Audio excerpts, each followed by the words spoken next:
before that, we asked you before who would all want to go to space, and half of you were cowards and half of you said you would go, which is cool. But safe space travel, and especially space launch, is completely safe and 100% success rate. Who would actually want to go and live on the moon? Or on Mars? For how long? Indefinitely. That's 1, 2, oh, so significantly less than it was before. Okay, 5 maybe. Okay, I think we can all agree that living in space is somewhat difficult. I think that's a given. But tonight we're going to talk about some of the details about why it's so difficult and all the really, really fascinating stuff that's happening to make it a little bit more livable up there.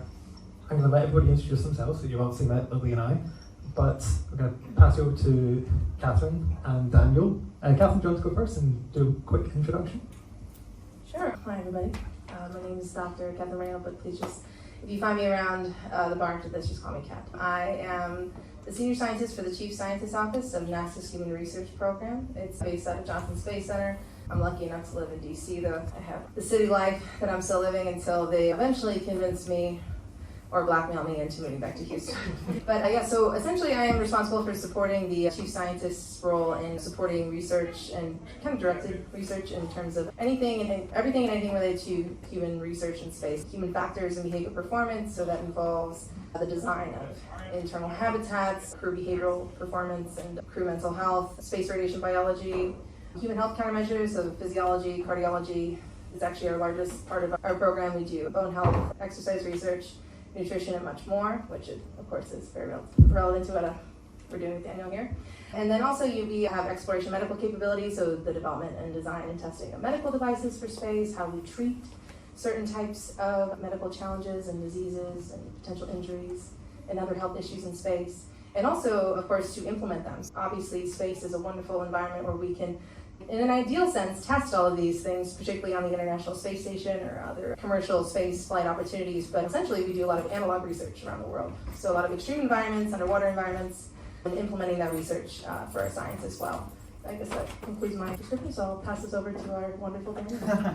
I don't have wonderful, certainly don't have a doctorate. Hang on, I don't have a mic either, apparently. Yeah, so if you missed that, I don't have a doctorate, but I am called Daniel. I had the pleasure of bumping into Kat, as it were, 2 years ago now. Mm-hmm. Basically, I got a random email from somebody claiming to be NASA and could we supply them some protein, and I was like, I can sell something here. Because previously, and I thought it was somebody coming back to get me, an April Fool's, when Tim Peake was in space, we did a big thing on Twitter that we were supplying the International Space Station, and we had Tim Peake eating our products, and we faked a whole letter, and I thought this is just coming back to haunt me. And I thought, there's no way this is legit. And it turned out it was. This guy, Justin Paxshaw, was leading an expedition for NASA, one of these analog missions, which was 4,200 kilometers across the North Pole. He had to complete it in 42 days in order to give data to Kat and her team to help extrapolate from that what it might be like for people going up to the moon as part of the Artemis mission. Just stop me if I'm going wrong, by the way. And what he needed was an insane amount of protein, vitamin D, and omegas in order to sustain their health and well-being. So what I didn't appreciate, having never crossed the Antarctic or even a road, was the fact that actually you don't get any vitamin D because you're covered up from head to toe. You've just got eye vision, so there's no vitamin D. Vitamin D is essential for your health and well-being. And without that, it could have prevented this mission from being successful. And on top of that, because they were carrying the sleds or pulling them, there's just 2 men, no support, no engines, nothing. This is really old school stuff. They need an insane amount of protein as well, and omegas. And then on the back of that, we were actually looking at DNA and epigenetics as a way of how we could help health and well-being and personalisation here. And poor Kat had her email CC'd on one of the correspondence. And obviously me being me, I actually got hold of Kat and said, we need to have a chat. And yeah, we've been doing stuff ever since. Daniel, founder, CEO, occasional responder to bullshit emails. Nice to meet you. That's an amazing story. Like, I've been CC'd into so many emails that I just haven't read, and I've got no idea how many opportunities I've missed. For now, I'm not going to respond to every bullshit email I get. I said I was going to swear because I wasn't being recorded, but now you are recording this, so all of my filth is going to be captured on tape. So So that's over 18 audio, or any audience, I'm going to put that on the YouTube clip. God, I hope it's going to it's going to get raunchy. It's not, obviously, it's space. It's like the opposite of that. I'm also here to talk primarily about the Artemis mission that, like Daniel mentioned briefly. Kat, do you want to give us a sort of overview of what the Artemis mission is, what it's going to achieve, what you want to do with it? Yeah, absolutely. Can you hear me? Yeah, it's working. That's magic. She switched it. We've got 3 mics to take forward. So yeah, the Artemis missions are essentially our NASA's effort to return back to the moon, and not only just return just to win the space race or beat the Russians, what have you. This time we're actually going for the right reasons, in my opinion. Again, I speak on my own opinion, not on behalf of NASA's. But we're going back for the sake of human space exploration and actually figure out how do we actually sustain a real long-term presence on and around the moon. And we have a series of Artemis missions coming up. If you are sticking around long enough to listen to me blabber at you during my talk, I obviously go through this in a little bit of depth, probably more than what I can here. But essentially, we completed our first Artemis mission, which essentially was just to do a test run, just do a little mini victory lap, repeat, around the moon to test the Orion spacecraft to make sure all systems work before we actually try to put people in it. And the upcoming next year, at the end of 2024, Artemis 2 takes place, where we are going to be putting a crew of 4 astronauts, which are now selected, into Orion, and they are not going to land on the moon yet. This is again going to be a test run of sending Orion around the moon. We're going to be repeating what we call the Apollo 8 moment, which is taking a picture of the Earth, obviously in the backdrop of what the moon is. So they're going to be taking their way pretty far out, and from there, then obviously leads into Artemis 3, which is when we're going to be landing the first woman and the next man on the moon. Lunar South Pole is the anticipated region. We're still trying to figure out exactly where we want to go, but we have a few places in mind. And then from there, we're going to be establishing Gateway, and that's essentially the end goal, not end goal per se in the fact that it's finished, but that is the milestone that we're trying to reach that is going to be the cornerstone of human space exploration in that initial kind of stage of that frontier, which is to establish a human presence both on and around the moon. So if you're familiar with the International Space Station, essentially we're building a mini International Space Station around the moon. It's probably just going to be about a third of the size. And with that, we're going to be encouraging a lot more collaborative opportunities internationally, and also just supporting a lot of technology. There's a lot of exciting things going on right now with that. But from my perspective in the Human Research Program is to understand and use each of these missions as an opportunity to go a little bit further outside of low Earth orbit and really push the limits of what we think the human condition is across all of those things that I just explained to you when it comes to human health, performance, cognition, and also just the austere environment of what space is. And low Earth orbit's obviously very different than what being on the lunar surface is like.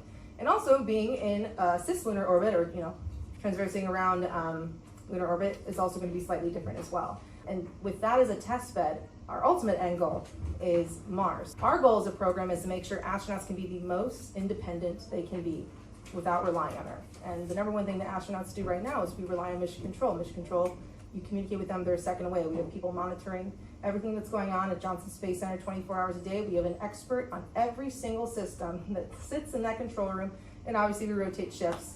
I've always wanted to do one of the mission control shifts, but obviously the hours are pretty rough. But I would still do it if the opportunity presents itself just for experience. But essentially, astronauts won't have that affordability anymore. And the moon is the slow progression towards that, where even a 6 to 15 second comm delay in the event of an emergency is crucial. And so that places a lot more responsibility on the astronauts and so forth. And ultimately, we need to make sure our crews are completely autonomous for Mars. So essentially, that's the goal of the Artemis missions, is to make it to the red planet, ultimately. I imagine that 6 to 15 second delay is excruciating in certain circumstances. Yeah. Mars is 24 minutes, 19 to 24. Yeah. That's Basically, not even a text back at that point. Yeah. You talk about there being selected for astronauts for the mission. When you're selecting astronauts, do you take into account some of the things that you found in studies with the different health things you find in how different people react to being in different situations? So some people are more suited to be astronauts in this particular scenario, and that goes into the selection process. That's a really great question, Lily. So, interestingly enough, obviously the selection process is extremely austere. Everyone at NASA, I want to be an astronaut. Everyone I work with has tried to be an astronaut. I'm still in the running. I still got my age, I got my youth going, but there's a lot of health requirements. And NASA actually holds a lot of that close to their chest because they don't want people being too cookie cutter. They're trying to be more diverse these days compared to what we had in Apollo. But this time around, we're trying to increase the applicant size of selection pool, more like the shuttle era, to increase the size of people that we can put up into space. But essentially, even the most pristine astronauts that we have, some of them just don't want to go to the moon and they don't want to go to Mars. Just to put that out there. And they could be the most healthy individuals. So it's really interesting. It takes a really important evaluation of not just physical requirements, also, footnote here, is we don't know exactly what those physical requirements are because we don't really know what happens to our bodies yet in all of these types of situations, especially with deep space. Deep space exposure is the beast that we're trying to understand. So even if we think you have all of these physical requirements, psychologically, astronauts, they're required to have a strong sense of self-awareness. So there are certain astronauts that are excellent in low Earth orbit. Maybe they want to do a lunar mission, but they're not going to do Mars. It's just too risky. But also a lot of things have changed from Apollo. A lot of our Apollo astronauts were military, and it wasn't until the later Apollo missions, like 16, 17, where we had a few civilian scientists, which was a really big deal at the time. So we have this family component now where, hey, we take care of our astronauts' families when they're in space and low Earth orbit, and so astronauts are always, we encourage them to put that first. And it is a selection issue where you see a lot of the sci-fi movies, they were like, oh, they had, I think it was Interstellar, where they only sent astronauts into this deep space mission where they had no familial ties, they had no one. In reality, that's really rare to find someone like that, but it's also a pretty rough requirement to put on anyone. And so it's not, when people think that's the more extreme version. So we're actually trying to incorporate some family support when it comes to that kind of thing. But yeah, when it comes to selection, health and the psychological effects are actually more like the looming type of things where you can be super healthy and super fit, but we've seen even our healthiest of healthy astronauts, when they come back from space, they do have problems and it's unavoidable. So even the best of the best still have those issues, so it's a learning process. I thought the most unrealistic thing about Interstellar was that at no point did Matthew McConaughey take his shirt off. Like in the fourth dimension, like behind your bookcase, like in quantum space, he didn't take his shirt off. He did take his shirt off inside of a black hole. Exactly, so really that's some bullshit. So obviously we're going to talk a lot about the health factors today. But then, obviously, when we first went into space, the human genome was not understood in the way it is now, and genetics wasn't understood in the way it is now. Especially the relatively new field of epigenetics, which has only really risen in about the 90s, maybe. We've got an interesting podcast about this coming out with Ian Perry. Don't know when that's going to get published. Any day now, hopefully. But so, could you tell us a little bit about the role of epigenetics in modern and the future space travel? Oh, yeah, I can try. As I said, I usually have brainier people than me answering these technical questions, but I'll do my best. So I'll just wind back a little bit. What we do DNA and epigenetic testing. So here we have modelled. So the DNA test, what we understand is all of us in the room, there's only 1% difference between all of us. We're all pretty much the same. But understanding what that 1% is, or what that's made up of and how that is unique to us, differentiates how you need to live your life in order to optimise your health and well-being. So your DNA basically is like your instruction manual that none of us get when you have a baby.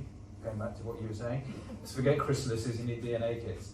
And basically with that you can understand physical and mental health traits. So for example, you're talking about, Kat was talking about the physical, that's something anybody here can attain a certain degree of physical fitness with the right exercise, diet and so on. What's perhaps harder to train is the psychological. So some people, I'm one of them, I've got a short attention span. That doesn't mean that I can't focus for a long time, it just means that I've got to work harder at that than somebody who's predisposed to having a longer one. So when it comes to maybe selecting astronauts, you probably don't want me because I'm going to get distracted and start pushing all the buttons. You want somebody who can focus on one button at a time.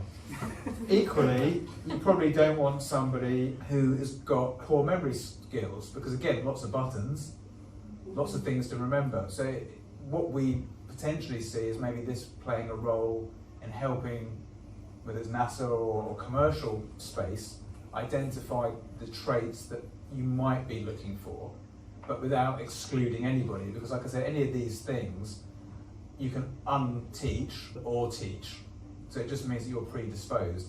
So with epigenetics, assuming we've now got our roadmap and we're all heading down the right path, for a lot of people, it's about understanding how what they're doing in real time is affecting their gene and the gene methylation. One of the measures of that is biological versus chronological age. For example, in my case, I'm 50, that's my chronological age, I can't do anything about that. But biologically, because I don't over-exercise, I don't over-drink, I have a moderate lifestyle. I'm actually 43 epigenetically. So that's my biological age. So that is a good indicator that what I'm doing in my day-to-day life is helping me optimize myself. So again, when somebody goes up to space, there's a huge amount of things going on, whether it be zero microgravity, whether it be radiation, whether it be the stress of being away from loved ones, and so on and so forth. Also, the other thing that the cat dropped this knowledge bomb on me, all astronauts get the same food, which I found mind-boggling, because an astronaut can be switched out at any point up to the point they fly the mission. Obviously, if you were catering for, say, a 5'2" woman and you put up 1,800 calories a day, and the guy that takes her place is 6'4" and 120 kilos, he's going to need a lot more calories. So what they do is they send up an average calorie kind of meal, and what we're looking to do is develop things that they can supplement with to bridge any gaps in their nutrition. Because what we know is NASA are pretty good at doing what they do technologically.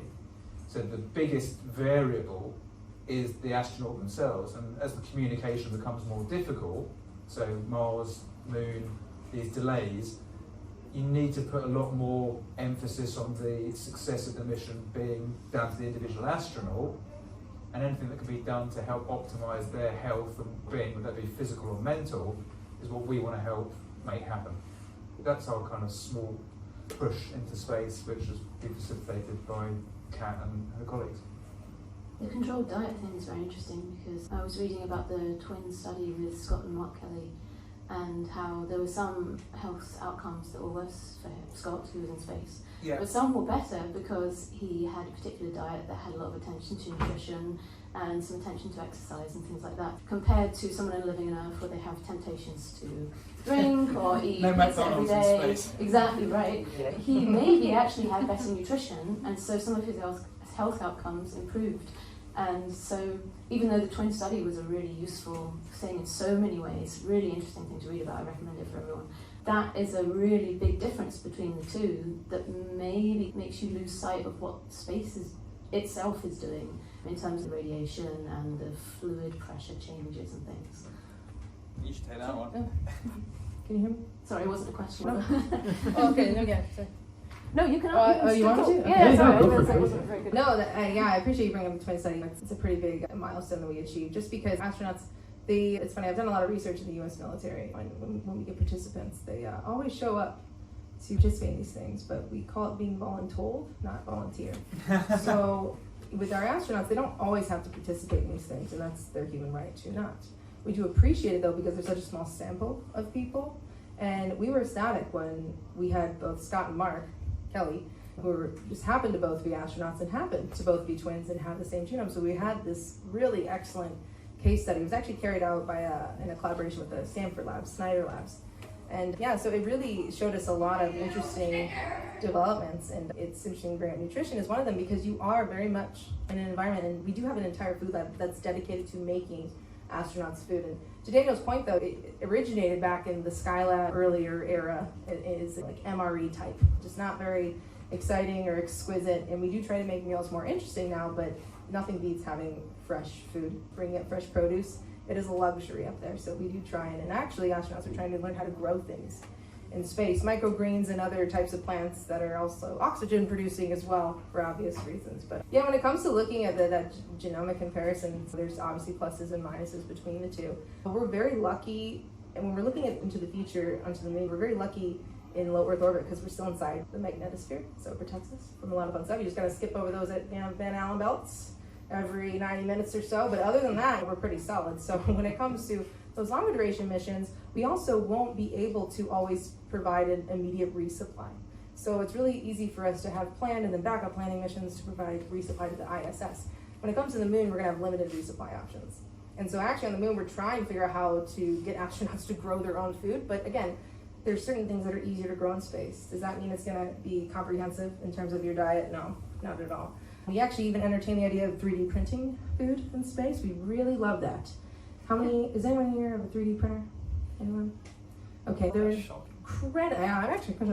incredibly difficult to clean, and they smell really bad. And we learned very quickly that 3D printing anything like meat, a cheeseburger, a nice steak, you just stunk. And again, things in microgravity, one thing that clean a 3D printer in 1G, yeah, stuff doesn't really stick, and then crumbs and fluid, yeah, spattering is a thing. But yeah, when it comes to the twin study, what we really learned is that we're really good at adapting to space. And when we control the environment in which astronauts are in, they do really well because we design it for them. Within our control, we're very seasoned on the International Space Station. We have it down to a science, literally. And so when they come back, so I don't know if anyone's ever seen Scott Kelly's readaptation to Earth. It is gruesome, and actually astronauts do not want us often showing these videos because it's a very vulnerable moment for them. And Scott was very willing, but they don't have any control over their body. Their sensory motor functions are basically shit. Sorry, excuse me. For the first several hours, they're struggling, they're falling over, and a lot of them get sick. Both entering space and returning from space, there's a lot of that. But also, when it comes down to just readapting, their cardiovascular systems actually weaken in space. So when it comes to their strength, astronauts still have to work 2 hours every day, work out 2 hours every day in space. Within the first 2 to 3 weeks of being in space, they lose up to 25% of their aerobic capacity because they're not fighting Earth's gravity anymore. Their body doesn't have to work, and all of a sudden, everything inside of your body changes. So that's what we learned a lot. That was the initial kind of moment where we knew where to start picking into astronauts that would sign up for studies. It's okay, we learned a lot from this. Let's look into this a little bit more, and let's look into red blood cell count or insulin resistance or other things when it comes to the cardiovascular system, and also gravitational unloading. Bone degradation is another thing too, where bones weaken. There's a lot of bone mass. Some scientists say, this is still a topic of debate, I don't know, you talked to Jen, so you might have heard this, 1 to 2% of bone mass per month, depending on certain areas in your body, and then that's a pretty scary thought when it comes to long duration space. But yeah, to your point, there are some really cool things we can control because it's close to us, and we have been so well versed in this environment, and the moon is still up for grabs when it comes to what we figured out for the most part. We have a solid idea for the preliminary things, but it's still pretty much open investigation. My favorite thing about growing food in space and cooking in space is that as soon as you create the first meal entirely in space, within weeks, Gordon Ramsay will have a show telling them a bit of shit. Oh, I want to be on the top list. I better be on that list and meet him. Yeah, it'll be amazing. Man, I love Ramsay's Hell's Kitchen Nightmares. Kitchen. Yeah, Hell's Kitchen, I love like, Ramsay. Sea of Tranquility. So they find a pun like Sea of Nope, not going to do it. Yeah. I thought I had a pun there, but I do not. So we've spoken a lot about what makes people like adapted for space. So obviously there are vast steps being taken in genomics in particular. So is it possible or likely or even remotely desirable to start almost not designing but conditioning people to be better suited to living in space than they are on Earth?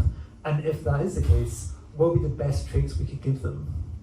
I don't think we want to start creating humans. I think there's a pretty good method of doing that already, and sometimes enjoyable. However, I think that you can use the information that you get about an individual to help them be the best that they can be, and that in turn can help them be the best astronaut. I think also that in conjunction with other things that are going on, you can use that information, as Kat was saying, to control the controllables as much as possible. So if bone density is going to be a problem, muscle hypertrophy, etc., then you can then say, how do we put in interventions, whether it's pre, during or post-flight, to mitigate those outcomes? And you can perhaps do that on a personalised level rather than taking a kind of blanket approach to it. So for me, I think making space babies not so cool. I think helping the people that want to go to space be the best that they can be as part of a wider strategy, I think makes a lot of sense. And I think it can fast track a lot of product development, maybe even looking into medicine as well. So I think if something can work up there, my phrase, if it can work up there, it can probably work a lot better down here. So I think it's a massive opportunity for all of us to use space as a resource to understand what can work, and I think that people will invest in that space sector, which will then have a big trickle-down effect to hopefully the health and well-being of people on planet Earth. It's a good way of testing perhaps supplements very well, because there's no way they can mess up the study because they don't have other food to sneak into their diets equally to find out if they're consuming some extra nutrition somewhere else. Yeah, very controlled environment for supplement testing. Yeah. Yeah. The vitamin D thing is particularly interesting, I think, because even out on Earth, maybe I should say specifically Scotland, I think we have a problem with vitamin D here. And a lot of people do need to take supplements. I even take supplements, and I'm aware of it, and I'm trying to get some. Lots of people just don't have enough. I was wondering, when you're in space or in some kind of space station shuttle, how protected are you from UV rays? Do you get any input from the sun? Probably a bad idea because you're not protected by the atmosphere. Is that, even though you're there exposed to the sun, are you completely protected from it enough that you can't get vitamin D from the sun, and you rely on nutrition or supplements completely? Or is there some exposure to give you vitamin D the other way?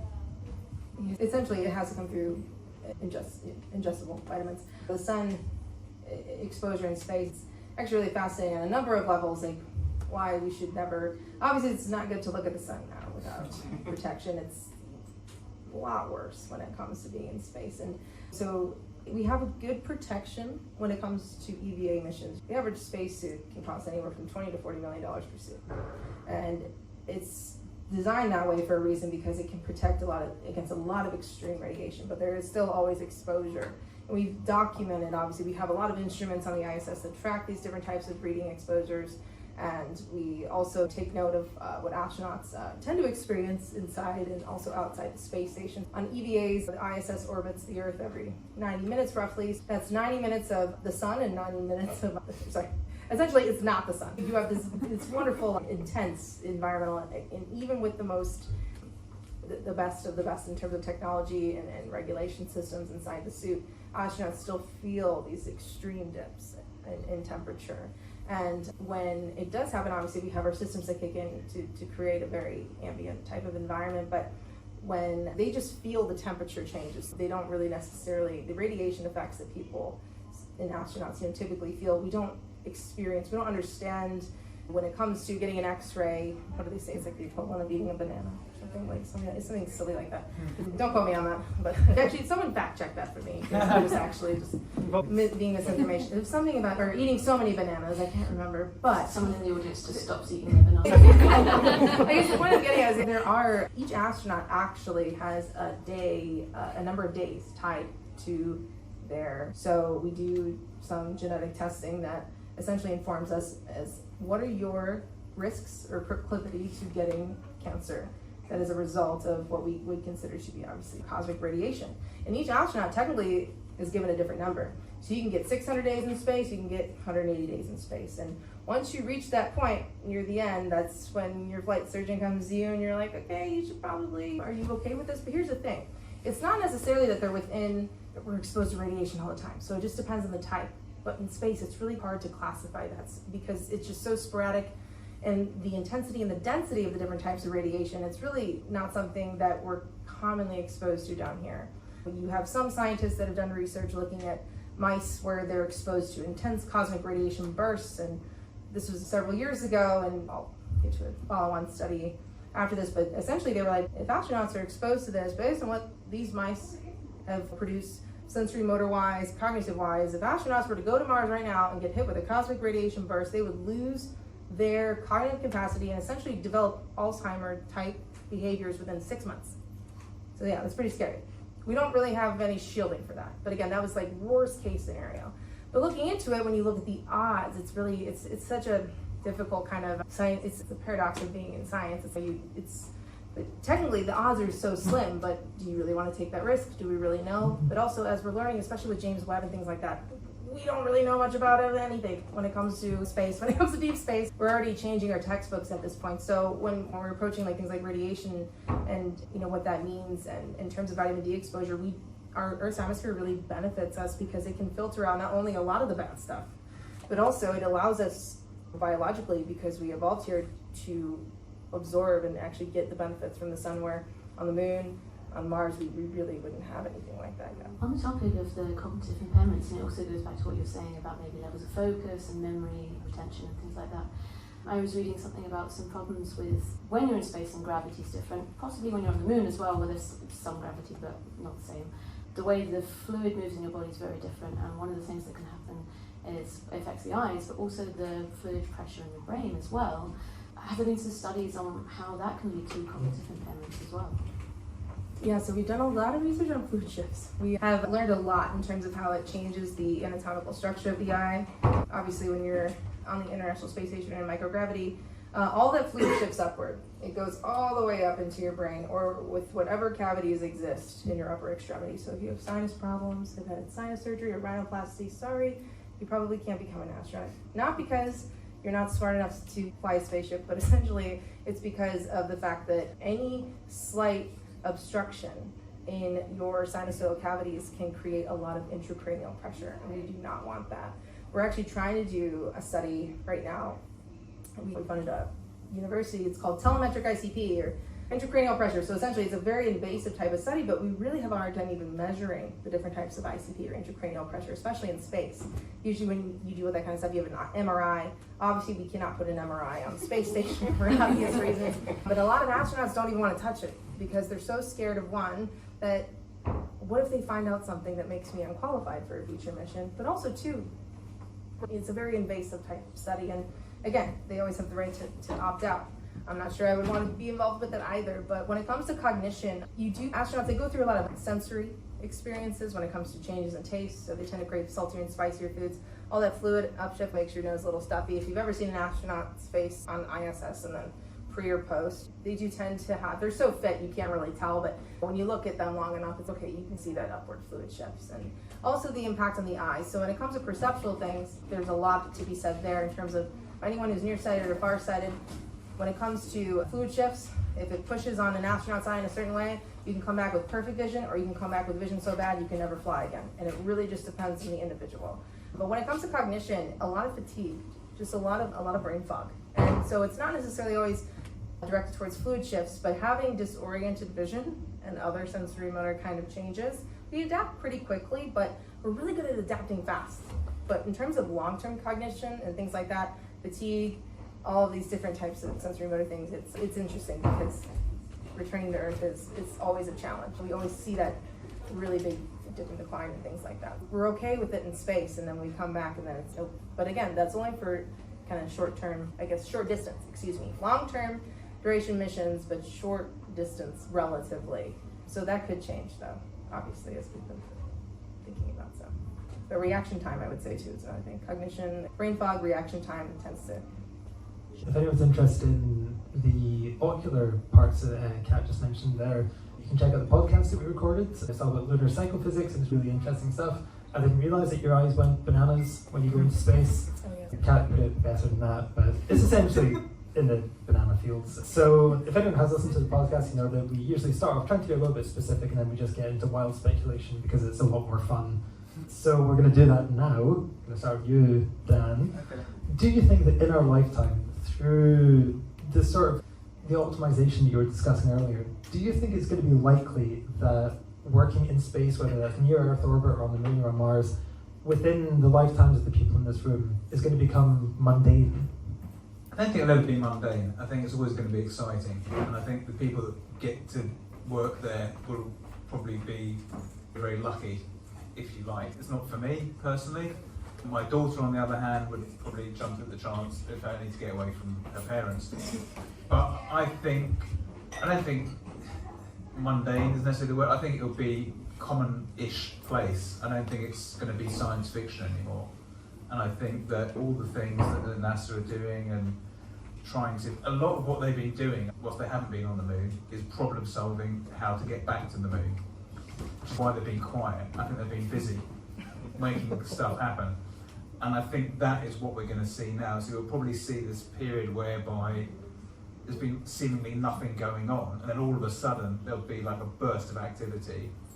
And I think once somebody actually puts a flag on the moon, then you'll see private companies probably following very quickly, having seen, oh, right, I know how they've done it now. I can do it because I've got the cash. And I can do it quicker because I'm not actually as bothered about safety as maybe NASA are. So I'm going to get out there and make stuff happen. Elon. I think it will definitely happen. I think possibly not in my lifetime because I'm older than most people here, but certainly in my children's lifetime.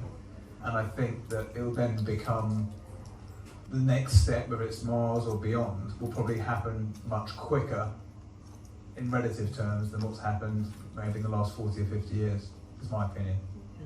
Do you have any speculations on the future of nutrition and nutrition studies once people are actually living in space? Yeah, what you eat really does determine your health and well-being. And I think that what Kat was saying, they're going to try and replicate certain foods, grow certain foods locally, but ultimately a supplement, if it's a good one, is a very easy, convenient, low-cost way to help somebody's health and well-being. It's not supplement, everybody says you sell supplement, blah, blah, blah. I've always caveat that they are called supplements, they're not called food. So I think ultimately what you want to have is a good basic food source, but where there are deficiencies, and there will be, because of the nature of the food that will be available and be able to be grown or produced, a good quality supplement tailored to an individual need will be absolutely vital. I'm wondering also how it would take into account things like the microbiome and developing the right kind of bacteria to help you in space. Yeah, that's interesting. No studies have been done, I'm aware of anyway, on gut microbiome in space, although Kat's looking at me like, maybe there is. So I think there's going to be a lot, getting to the moon, all these other things that are happening, is just going to be so much research opportunities for so many people in so many different areas that I think you'll probably see this really rapid development in human performance, in nutrition and exercise, which we've probably never seen before, because it won't be like it's a nice thing to have to go to the gym. It's going to be a must-have situation in order to prolong people's outside of orbit. See, none of this is what I wanted to hear. I was really hoping I'd just be like, here's a pill you can take that will make you fit. I didn't think I'd have to exercise. You never know. If NASA could just get on that, that'd be awesome. What do you think, Kat? Do you think we're gonna, in our lifetimes, being in space is gonna be a little bit more normal than it is now? I think I would like to see, I guess I'll start with the same. I'd like to see space more accessible to people. I've seen a lot of, the closer you get to this idea of NASA, and trust me, I love NASA. I always want to work for NASA, but nothing's more humbling than just having just exposure and interactions just with the processes and what that means. And there's definitely a lot of things you have to do to get there, but when it comes down to it, we have had discussions about, I personally don't want to see just astronauts going to space. We have talked about this thing, okay, can space be for everyone? And also, can it not just be for billionaires? Can we make this accessible just for regular people that want to have this experience? Because it is expensive to go to space. And it also can be expensive to get the credentials to go to space. And a lot of people don't talk about that, at least from the NASA perspective. Trust me, I've been trying to save up for my pilot's license forever, and it's one thing holding up. It's like student loans, what do you know? So yeah, when it comes down to that, I would love to see for it to become more accessible. I think in our lifetime, it'll become more realistic. I do anticipate realistically that space tourism will become a thing. There will be a difference in whether you are a space tourist or an astronaut. Fun fact, when I think it was about a couple weeks before Jeff Bezos went to space, the FAA got together and along with the astronauts, and astronauts put in a lot of work. You had to give them a lot of credit. They did not want Jeff Bezos to say he was an astronaut, so they passed a law, a bill or law. Technicalities, and if you don't know how to fly a spaceship, if you are not doing what we do, then you can't call yourself that. So I thought that was very respectable. Astro person. Yeah, I think actually on his Wikipedia page, so yeah, when it comes to the realistic part of it, I think that it'll probably take 50 to 60 years, I think, to make it really accessible to people like us, including myself. Unless I can somehow buy my way into, with all this money that I don't have, to get into the astronaut program myself, which I don't. When it comes down to it, that's why a lot of people are going to the private sector, though, because there's a lot of opportunity there. And NASA, we do love the private sector. The media paints it as if there's this combative thing. No, we're fine with Elon, we're fine with Bezos. He tried to sue us and he lost because he was mad we didn't give him the contract that one time, but we have everything on record. Just SpaceX, they just knew a lot more they had a lot more experience, and also they just had more cargo space, and they were cheaper. Elon pitched in a little bit more money, so it was just cheaper. Government money, that's what it came down to, it was the cheaper option. But when it came to what it really meant for commercialization of space, we want to make it accessible to everyone because there's so much knowledge up there, and there's so much experience there's this thing that astronauts experience called the overview effect. And so the overview effect is a psychological phenomenon that astronauts experience when they go outside into space and they look back at Earth and they feel so insignificant and so small.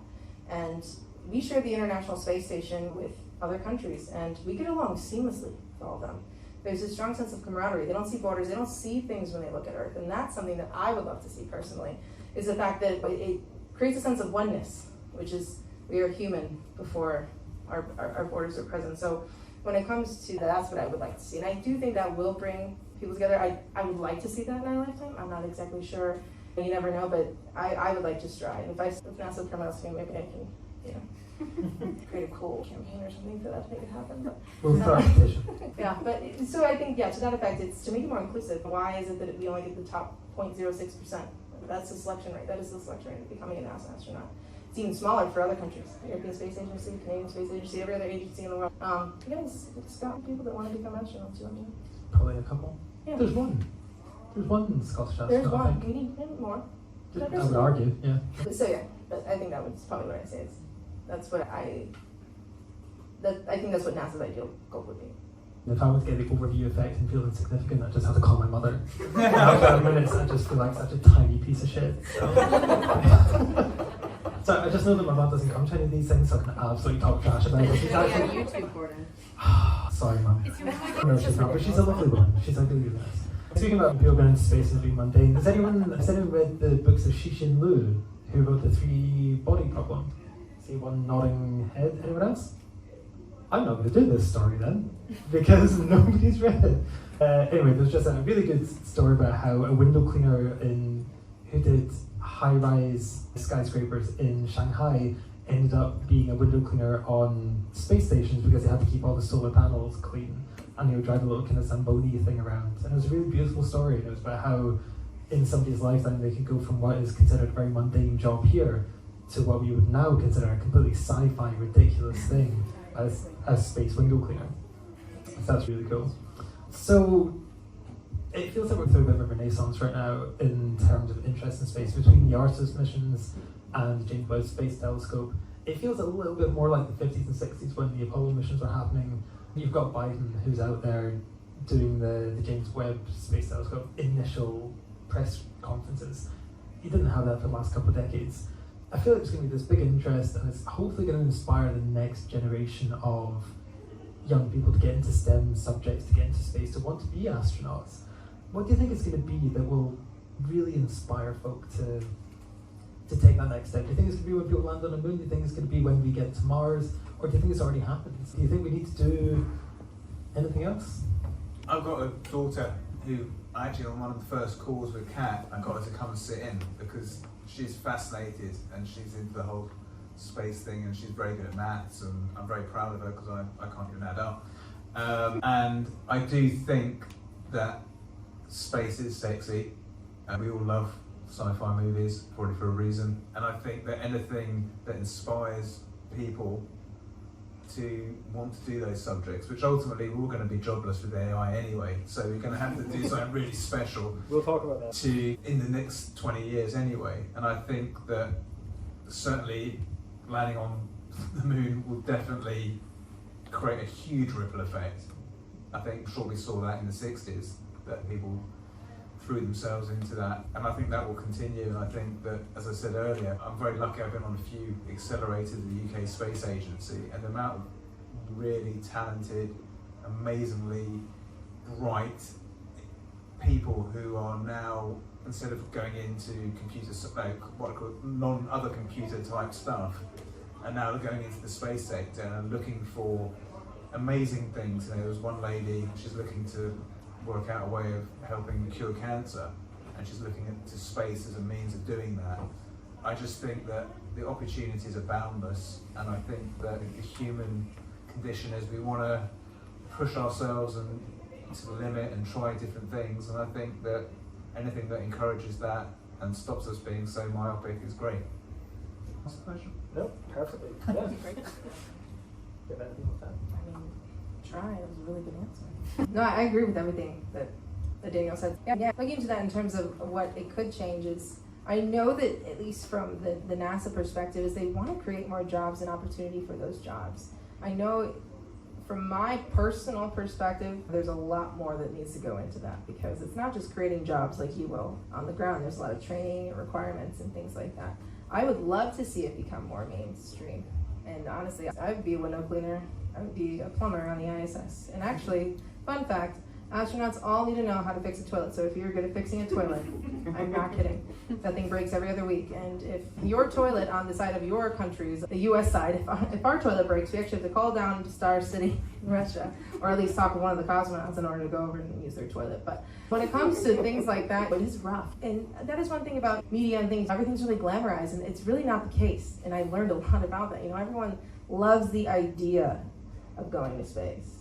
Nobody likes the idea of wearing a diaper for 8 hours, because that's what you have to do on an EVA. And you gotta go, you gotta go. If you go number 2, you're still on number 2 in your EVA suit, and you can't itch your nose, you can't plug your nose, you can't scratch, you can't do anything, because you're stuck. You literally are in a spacesuit that has enough PSI that is forcing against your body as much as you are forcing into it. It's not the same like being in an atmosphere on Earth. So when we're looking at these different types of bringing people into space and introducing STEM jobs, it's really fascinating, because it's really gonna be almost like, yeah, we really just want to, can you fix things? Do you have trade school experience, but also are you smart enough to fly planes? So we haven't really figured out all of that. And I'm not saying you can't do both, because that's what an astronaut has to be. But when you think about it, you on the ground we have trade schools, and we have all of these things in the US. And then we have these other types of jobs where it's like, okay, are you a pilot? But are you a military pilot? But are you a test pilot? But you essentially need to be a jack of all trades when it comes to that. At least that's how we want our astronauts to be now. When it comes to long duration space missions, though, that is a whole other beast we haven't figured out yet. Because astronauts, you can be the smartest person literally in the world. You're gonna have to call down to mission control as an astronaut. If you're an astronaut and you're the smartest person in the world, you're not gonna remember everything in every system on that. You're gonna lose stuff, and you're gonna have an entire team down there helping you out. Yeah, when it comes to actually creating this opportunity for people to go to space, it's definitely gonna be a different beast where there's no level of pretentiousness that I want to see anymore. Because yes, you can have 3 PhDs, but if you don't know how to clean up your own shit, then you're done. You're done. You can't do it. I don't want to hear it. You gotta clean out your own spacesuit. But seriously, it is the reality of it. It's really bringing you back to your human humility of the humbleness, but also the beautiful expedition that is space exploration. But I think that's really the change in the ship that we need to support it, but it's not untouchable just for people where it's, yes, we need to just present it for what it is and the reality of it, which actually makes it all the more exciting, because it makes it feel more accessible to people where it's okay, I can do this, I can do this, I can fix the toilet. I'll be that guy. It's amazing, because the most highly invented, designed, technological pieces of our civilization's output, but at the same time you have to deal with the most primal animal parts of being a human. And I think people probably don't realise that when they think about being an astronaut. They just think about you're living in a futuristic technological thing. But you have to, You can't shower either. No, you're just an animal in space. No. Beautiful. It's wipes. A little bit of water, but wipes. And psychological resilience to deal with all of that must be one of the key traits on top of all the other ones you mentioned. Yeah, you gotta be very comfortable. Very comfortable with your bodily. Yes, and everyone else is maybe. Yeah. Within 315 cubic feet of space. So yes, very good. And maybe everyone else's psychological issues as well. If you've got to help each other get through it. Yeah. Maybe we should have a therapist on every mission. We do have flight psychologists that we have a whole sector of that. So it's interesting. I actually teach a night class at the university I graduated from called the Psychology of Space Exploration. And it's so funny when I get students come in there because they're like, why are these two things in the same title of a course? And the fact of the matter is actually when we were originally, going back to I think your question about selection, it was bad juju. Even astronauts didn't want to even be psychologically evaluated outside of the means to be selected because of the fact they were so afraid of being human.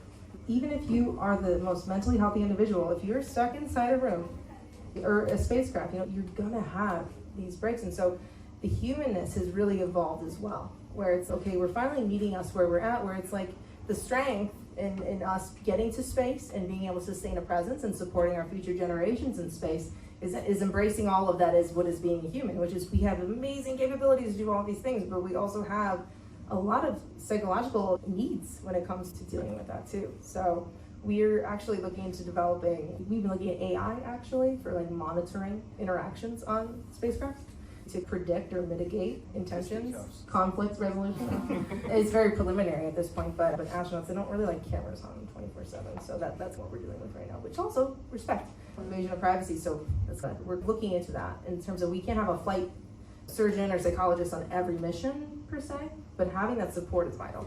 Because that's what makes us human. If not, we could send up any animal that could be just as resilient when you think about it. We know how to clean up after ourselves and we can fly stuff. But essentially, we sent bees. We've sent dogs up, we sent monkeys, which some have made it back successfully. But yeah, when it comes to that, it is we add the complexity that we create, if that makes any sense. Oh, we want to do this. Oh, by the way, here's all these other things that we need in order to, evolve, offer. Space sounds awful. Sorry. But no, I don't even feel comfortable sitting here, let alone in space, I think so. Anyway, does anyone have any questions they would like to ask? Yep, this guy right here.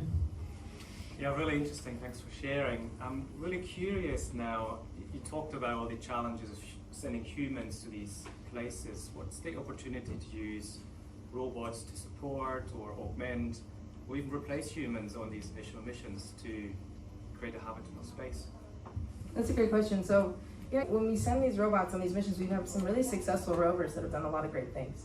The only downside of that is when they break, they don't know how to fix themselves. So they do need, in those cases, a human touch. And it also just depends on the nature of those missions. Those are pretty much initial missions to figure out, for example, what Mars was. What was going on down there? What Opportunity, for example, lasted so much longer, so resilient, lasted so much longer than we anticipated. And Perseverance seems to be doing just fine. But when it comes to all of the other prior missions, there comes the question where, what is the intention of them? Is it, when we look back at our history as humans, it seems almost just naturally in place that we want to see what the next best thing is, which is that we always want to explore, we always want to do things. The only thing that we're not going to do this time is we're not going to take over another planet and fight with each other and do all of that thing. So let's just say we have to evolve to that echelon. But when it comes to actually sending robots and other types of support, you're right, when we go to Mars, we're not going to be able to handle that change in gravitational loading and unloading. So we are looking into robotics that we want to bring with us and robotic support to actually help us through those times. We actually do have a couple robots that we've been entertaining, and one of my favorite ones is, I'm blanking on its name, but you can look it up, but we have one robot that we have several prototypes at Johnson Space Center and one on ISS, and interestingly enough, it's really strong. Thousands of pounds of square inch of pressure, can do anything, but astronauts don't really like it. They don't like this robot. They don't. They think it's weird, and it's just the whole uncanny valley thing, if you know what that is. We try to add a face on it, but the best part of it is if it, for example, if it does the wrong thing. So that's the biggest thing, is trust in automation, trust in AI. That's what astronauts are worried about. Because here's the thing. We have our iPhones, we have our Androids, we have our phones. We understand the interface of it, but when it breaks, we don't understand actually how it's built. So when it malfunctions, we take it to an iPhone store and we have them fix it. We take it to an Android store, we take it somewhere. When a robot is going crazy or doing something severe and you don't have the ability to, let's say, fix it or something to that effect, astronauts get a little intimidated by that, especially in isolated, confined environments. When this particular prototype, actually, let's see, at this point, it's in full scope for its purpose. When it messes up, you just punch it really hard in the chest and it stops whatever it's doing. And the reason why we have that is because that's the most natural human response to a threat, is you punch it as hard as it can. So we are really learning a lot about humans and robotics, but it's really not the same on Earth when we interact with robots, because those robots are designed, they're very efficient, they're very intelligent, and they have a very functional purpose. But you also, when you interact with a robot, it's okay, you get a Roomba at best. When you have this very complex piece of machinery, it can be very efficient, but it just creates an extra kind of loading, a cognitive load on astronauts, because yes, this is great, you can help me get on the Martian surface, you can carry these payloads farther than I could. We've also looked into some form of exoskeletons that can create more strength for EVA suits. That's just conceptual, but like an aliens. Yeah, pretty much. Yeah, I know, it'd be cool. Probably not as cool looking though. But that's up to NASA, surely. I think I want to go down more the Pacific Rim route. Oh, Pacific Rim yeah, route. it is. That's such a good film. Anyways, but yeah, sorry, I didn't mean to go on a little tangent. Is that the Robonaut, by chance? The name of it? Robonaut? Robonaut. Should be if it isn't. Terminator. But these robots are going to be very low functioning when it comes to AI for those specific tasks, probably. We don't, but we will be implementing other AI systems probably elsewhere. But sorry, I hope I answered your question, which is we want to use them as a support system, but astronauts are still, it'll most likely happen in my personal opinion, but we're learning how to blend that and bridge that trust. So next time you kick your Roomba across the room, just know that you're taking exactly the same steps that any astronaut would, which is pretty cool, because I've kicked those little bastards all over the place. I don't have one, I just go down the field test. Any other questions? Yep, let's go. So we spoke a bit about the radiation in space. I was just wondering how NASA might be working towards protecting the astronauts when they leave the magnetic field from Earth, like working with time schedules behind the moon and stuff. Or, Oh wow, yeah. Oh yeah, that's your questions in one. But no, I like all of them. Yeah, with radiation, we have a whole element that's devoted to looking into that. And we have looked into different types of radiation shielding. I'll be honest, we have certain types of materials we're looking at and other essentially material capabilities. Interestingly enough, ideally, if we could just look at asteroids and things like that, there's a lot to say about space mining super far into the future. But we are looking at the moon. It's okay, there's a lot of asteroids in our solar system that have a lot of resources. But the best thing you can do is to drill into one of those and stay there because they have the most radiation protection that you could possibly imagine. Of course, getting that material is outrageously expensive. But when it comes to radiation protection, we are looking into just different types of shielding mechanisms, but we actually are sending instruments to the surface first to get those readings. We do know that the Apollo astronauts, they were only there for 3 days. So we do know that for those 3 days, they did struggle with some irritants, not just from radiation, but also from the dust issues, sticks to everything, gets into everything, and so forth. When it comes to timing and scheduling, if we're going to the lunar South Pole, there's not going to be a lot of light. And the reason why we're doing that is we're trying to test like a lot of instruments to see what can really thrive in low sun exposure environments, because the sun was probably going to be a huge source of our energy for certain things, but we also want to test instruments in the most severe case scenarios where there's not a lot of sun exposure. There also might be some water sources, and we're going to be comparing regolith samples in shadowed regions and not shadowed regions. In terms of scheduling, it's going to probably stay the same as what we would expect on the ISS, which is GMT. When it comes to that, I would say that we don't necessarily, I think that the astronauts, when we did Apollo, it was roughly like an 8-hour day. But that was based on the fact that they were in sunnier regions with EVAs and we could plot the times. With this though, I would not be surprised if astronauts were very restricted. So they may not even there may be at least one day, I know for a fact, when we land on the moon, we're not going to even be going out. We have reserve resources for the 5th EVA. On Artemis 3, we planned 4, contingency for 5, but it's going to be pretty dangerous in the sense that it's going to be almost complete blackness if we decide to go with certain designated areas. We'll probably know more, and I'll have a better answer to your question probably like next year, so I'm sorry. Dan, are there any nutritional things that can help with this kind of thing? We're in like environments, but we're still humans that need particular kinds of nutrition. Yes. I think there'll be a lot of things. Omegas for brain and eye function and heart function. Vitamin D, there isn't going to be any sunlight that you can absorb anyway. I think it's going to be very individual based. I'm very against taking like a broad brush approach, saying everybody needs everything. I think there will be certain micronutrients that everybody can benefit from, and then it's looking at the individual specifics, where they're going to be doing, how they're going to be working, where they're going to be placed, what their job is. There's so many other variables, but I think nutrition, for all of us, whether it's anywhere, it is absolutely crucial to your health and well-being. And I think the further away you are from having food choices, from having your normal environment, probably nutrition is going to become even more important to countermeasure some of those things that you just can't measure down here. You mentioned about how the people in the North Pole need extra protein. Yeah. Is that because of extra physical activity they were doing? And is that going to be the case with astronauts even if they're in a lower gravity environment? I think what will be interesting is some certain products like creatine and HMB, which is dihydroxymethylbutyrate, which slow down muscle wastage. And I think this, Kat's touched on, this is a big issue. So I think one of the things I would be keen to do if I were a scientist would be to look at how certain nutritional supplements can slow down or even redress that kind of wastage. I think the protein thing was simply, there's a basic rule of thumb. If you're exercising rigorously, which somebody crossing the North Pole would be, you need up to 2 grams of protein per kilo of body weight. So if they were, say, 80 kilo men, it's 160 grams. So it then becomes about a weight issue. So you could get 3 scoops of protein as a powder will deliver a large percentage of that, as opposed to 18 chicken breasts. So if you've got to start carrying 18 chicken breasts times 42 days times 2, you're going to need a bigger sled. And I think probably the same principle applies in space. It's only, as Kat says, very expensive to get stuff up there. And then space, the physical stuff, is at a premium. A supplement to a food, which takes up less space but is more dense in nutrition, will probably make a lot of sense.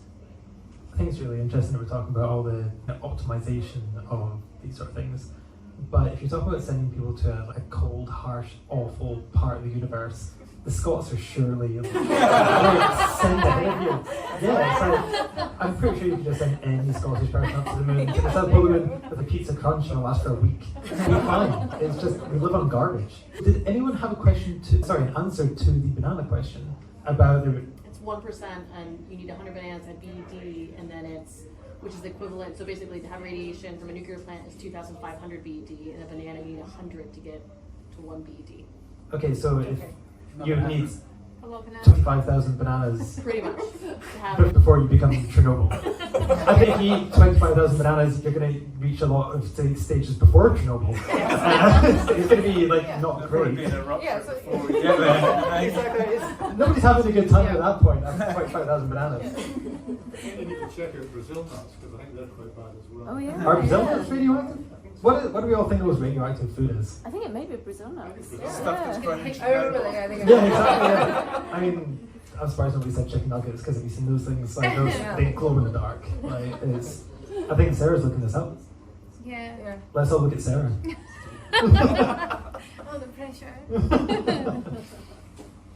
Think about more questions. Brazil nuts. Brazil Oh yeah, nuts. okay. Followed by, get this, muffins. What? I eat those all the time. And then bananas. So going vegan should not be an option. No. So holy shit. So butter beans, like I make a butter bean mash all the time. Same, girl. Fun, right? Any other thoughts on radioactive food? That's not obviously not what tonight's about. Any other thoughts? Any other questions? Oh yeah, let's go over here. Just how long do you think it's going to be before you can feed all the manuals in to then question the AI and trust the answer? So yeah, we just went through like a period, I guess I should say, I was on a team, we just went through a period where we're looking into using technology just to even verify the vehicle systems. So like verification and system verification. We were actually looking into using VR for that, so we could include both the spacecraft like developers and also astronauts in that process to engage them. But when it comes down to that, I would probably say that Orion systems we don't necessarily have AI, when it comes to AI that is human friendly, we don't really have any of those systems that are readily available. So if your question is like in terms of like systems on board that we can engage and interact with, is that what you're asking? Yeah, effectively. There's somewhere you can ask the question and you get the right answer and you don't get the wrong answer to fix the problem. Yeah. Rather than having someone human who knows how it was built and therefore. Yeah, so from my programmatic perspective, the number one thing we're looking at is medical capabilities. So I do anticipate that if it doesn't make it on Orion through Artemis 3, it's definitely going to be through Artemis 4, 5, or 6, where we're essentially going to be installing equipment that can help medically diagnose. It's going to be integrated into the LRM. So just So we're looking at like ultrasound. It's such a weird situation too with medical equipment because an MRI again would be amazing. We don't have the capability. The most we can do is like ultrasound. We have an a scanner that we can use to look into the back of the eye that a surgeon can look at on the ground. But when it comes to like actual AI diagnostic tools, it's pretty much just putting all the manuals and also interviewing experts. So we're actually going through the process of interviewing every expert in mission control, which is very challenging because if you're so smart and you're just so good, and again I'm talking about this with a PhD, but it's like this all the time. I try and broaden my horizons and I try to touch on different things, I really do, and I respect so much of the experts, and man, it is so tough to extract that implicit knowledge in order to put it into a machine that can function as AI and think like we do, because a lot of experts use heuristics and we can't. AI is getting better, so maybe we can fill in those gaps if we're not able to. But yeah. So I would say probably once we have boots on the moon officially, at least from a human research perspective, I can say that the medical diagnostics should be being tested at that time. I think there's a question here, yeah. Do you think, given all the challenges, do you think it's possible to be fully self-sustainable on any other planet? program there. All of these examples that you've given, you know, Self-sustainable, do you mean you don't need any more ship? without Yeah. all that difficulty that you've just. But we're always gonna probably need shipments for the foreseeable future, in my opinion. Because because here's the thing, how many of you see The Martian? Okay, Great film. great film. Fuck Mars. Top 5 things I can name wrong with it, I'm not going to right now. But the one thing that they had accurately, minus the fact that you can't grow anything in Martian soil directly. The percolator would kill it. No, terrible idea. But when something gets wiped out, and all of your resources are gone, you know, if that's all you have, then you need a resupply. We are probably going to have, what we're doing is like pre-staging. We're sending all of our stuff there ahead of time. And we're sending, essentially that's what we'll do for Mars. When it comes to being self-sustainable, I mean, in our lifetime, this is again my opinion, not NASA's. I don't know what NASA's official stance on this is. Probably we're not going to be fully self-sustaining. But our goal, my program's goal, is to make us as independent of Earth as possible in lunar orbit, so we can get to Mars. But we're a long way from that, for sure, I would say. Just the reality of what our biological origin is, which is here. We can't just expect we've evolved here for what science says, 30,000 years now? We found our last human, yeah. We can't just change this in 50 years and be like, okay, you're fine, you can grow here now. You can live here now. It's especially in such an austere environment, even lunar Mars. I would probably say eventually yes, in our lifetime, probably not. Any time we go to any extreme environment, whether it's space or like a deep ocean, we take our environment with us. We don't change ourselves. We take everything we need with us so we can live for a little bit longer. But I feel like personalized sort of nutrition plans and epigenetic sort of things are definitely going to help with that, surely, because if everything can be tailored to exactly what your body needs and how you will optimize yourself, you can reduce the amount of stuff you need to take with you. I know that I don't need half a dozen packs of the Haribo jelly snakes, or the one sour one and one sweet one. I know I don't need that. But if your test comes back and tells me I do, then I have to take them, and that's just life. Is there anything you want to add about the kind of personalization? Yeah, I think, no, I don't want to repeat myself, but I do think that nutrition is the key for humans, at least. If we start going down the AI robot, obviously route, then it's a different situation. Maybe they need nutritional support too. But I do think that at the moment, most of us kind of don't really know what we're putting in our bodies or why we're putting it in. So we'll tend to follow pseudoscience or the latest fad diet or do what our friend is doing, and there's no real science behind that. So what we found, just with my own children, same biological parents, completely different outcomes, whether it be what they need to eat nutritionally, whether it be their traits, etc. So what people often forget with genetics is that you're not getting that from necessarily your direct descendant, or they're not getting it from you, you're getting it from everybody so you can be very lucky and get all the best genes in the world, or you can be very unlucky and get all the worst ones. In reality, you're going to get a mixture of both. And understanding your own strengths and weaknesses, it's a bit like a car. If you've got a different Rolls Royce or a Tesla, you're going to have, fundamentally it's the same product. It's 4 wheels and it moves left and right and up and down. But if you try and charge a Rolls Royce or put petrol in a Tesla, it doesn't work. So all of us are like that. We're fundamentally the same, but ultimately very different. And trying to take a single approach and expect that to work is just not going to happen. And I think that there are things, it's controlling the controllables. HACCP, which was invented by NASA, I think, which is about control points. It's like understanding what those are and putting interventions in place to reduce the risk. And nutrition is one of those things that can mitigate risk. Can I ask a quick question? Sorry, Gavin. If it's so important, why don't we start earlier? Why aren't there tests like yours in the NHS from the day we're born? Because if we're doing it at age 40, it's too late. It's never too late. So I mean, we've got customers from octogenarians down to elite athletes and everywhere in between. I've done it with my children. My mum's had 2 strokes, a heart attack. She's had 2 types of cancer, and she's on dialysis. And she's done it, and she's still making changes. So her goal is to get a bit more out of life. So I think, yes, we actually had a grant from the UK government for that purpose, because type 2 diabetes and obesity are costing the government about 30 billion a year. And a lot of that is completely fixable by us. One of the people that advises us is the head of, he's based at Cambridge University, his area of expertise is dementia. And he said that through, and I didn't know this, and I've been in the nutrition industry for 26 years, he said, through diet and lifestyle, you can reduce your risk of dementia by 40%. Is knowing what diet and lifestyle to follow, and your health is in your hands. I was like, shit, that's my product. I'm actually giving people that information. So yes, in an ideal world, but a lot of people, this technology, 10 years ago, it would have cost £4 billion to get one outcome from your gene.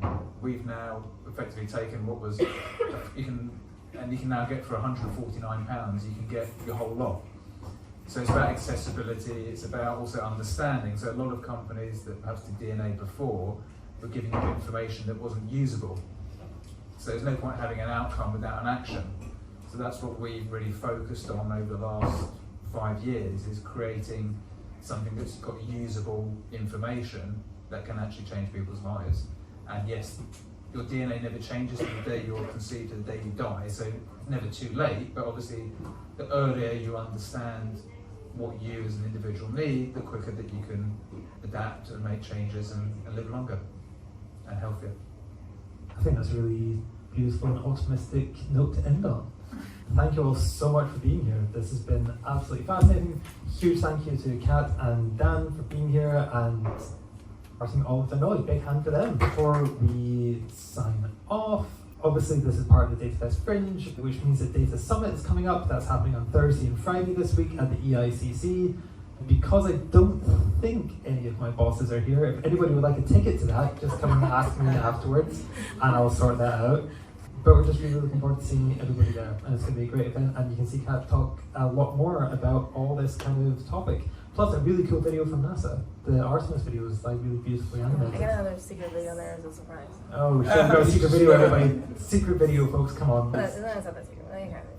Yeah, I made it myself. Yeah, a little bit. I'll shoot you. Exactly. To be honest, see at this stage of the event planning process, that would be a sweet relief. Thank you again all so much, and also thank you, as always, to Lily for being an amazing co-host.